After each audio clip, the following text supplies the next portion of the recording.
విజయవాడ కనకదుర్గమ్మ దర్శనానికి విచ్చేసే భక్తులకు శుభవార్త. వృద్ధులు, దివ్యాంగులు మరియు చిన్నపిల్లల కోసం ఎలాంటి ఇబ్బంది లేకుండా అమ్మవారి కొండపైకి సులభంగా చేరుకునేలా ఉచితంగా ప్రత్యేక బస్సులను ఏర్పాటు చేయడం జరిగింది.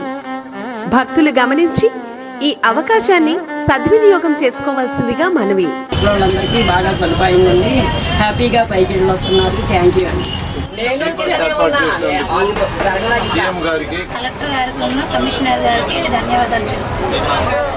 ఇట్లు జిల్లా యంత్రాంగం, ఎన్టీఆర్ జిల్లా మరియు శ్రీ దుర్గా మల్లేశ్వర స్వామివార్ల దేవస్థానం